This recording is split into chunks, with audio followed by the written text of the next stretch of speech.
सन्माननीय सदस्य सुनील शिंदे यांनी 93 अन्वये अतिशय महत्वाची माहिती ह्या सभागृहाला मागितलेली आहे।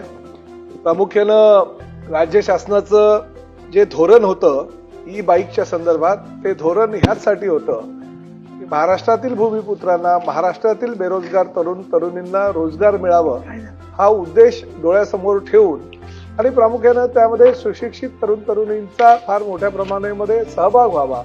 गोवा राज्यासारख्या ठिकाणी पर्यटनासाठी जाणारी जी नागरिक आहेत, पर्यटक आहेत, ते बाईक टॅक्सीचा चांगल्या प्रकारे उपयोग करून घेतात। कारण एकटा सिंगल जी व्यक्ती आहे ती जर टॅक्सीमध्ये अथवा रिक्षामध्ये बसले तर त्यांना तिप्पट किंवा चौपट भाडे आकारणी होते, परंतु एक बाईक टॅक्सीच्या माध्यमातून ते जर त्यांच्या इच्छित स्थळी गेले तर त्यांना फार कमी त्या ठिकाणी प्रवासी जे भाडं आहे ते भरावं लागत होतं आणि त्या माध्यमातून ह्या बाईक टॅक्सीचा फायदा राज्यातील सर्वसामान्य लोकांना व्हावा हा मूळ उद्देश डोळ्यासमोर ठेवून राज्य शासनानं ई बाईक टॅक्सीला परवानगी दिली होती। खरं तर आम्ही जो प्रस्ताव डिपार्टमेंटच्या माध्यमातून कॅबिनेटकडे पाठवला होता त्यामध्ये सगळ्या टू व्हीलर ज्या म्हणजे पेट्रोलवर चालणाऱ्या बाईक टॅक्सीना सुद्धा परवानगी द्यावी असं विनंती केली होती कॅबिनेटला, परंतु कॅबिनेटमध्ये माननीय मुख्यमंत्री आणि दोन्ही उपमुख्यमंत्र्यांनी, त्यावेळेस अजितदादा सुद्धा होते, असा निर्णय घेतला की पर्यावरणपूरक गाड्या भविष्यामध्ये आपण ह्या राज्यामध्ये आणणार आहोत आणि त्याला जर बळ द्यायचं असेल तर आपण बाईक टॅक्सी पासून सुरुवात करू आणि बाईक टॅक्सीला त्यांनी मान्यता दिली।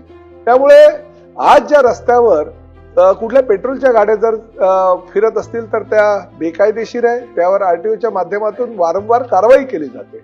दुसरा महत्वाचा मुद्दा या ठिकाणी तुम्ही विचारलाय की रॅपिडो, ओला, उबेर ह्या कंपन्यांच्या गाड्यांना परवानगी दिलेली आहे का? तर होय, त्यांना परवानगी दिली होती, फक्त 1 महिन्याच्या कालावधीसाठी परवानगी दिली होती, परंतु 1 महिन्याच्या कालावधीमध्ये त्यांनी कागदपत्राची पूर्तता करणं आवश्यक होतं, परंतु त्यांनी पूर्तता केली नाही। आज आपल्या अनुषंगानं मी आरटीओच्या अधिकाऱ्यांची बैठक घेतली आणि अजूनपर्यंत जर त्यांनी कागदपत्रांची पूर्तता केली नाही तर त्यांना टेम्पररी दिलेले जे लायसन आहे ते रद्द करण्याच्या संदर्भात सूचना दिलेल्या आहेत। त्यामुळे 1 महिन्यासाठी जे त्यांना आपण लायसन दिलं होतं ते सुद्धा पूर्णपणे आपण रद्द आजपासून करतोय, जेणेकरून भविष्यामध्ये अशा प्रकारे बेकायदेशीर गाड्या हे रस्त्यावर येणार नाही। आणि मुंबई सारख्या आणि प्रामुख्याने एमएमआर क्षेत्रामध्ये हा मोठ्या प्रमाणात आहे।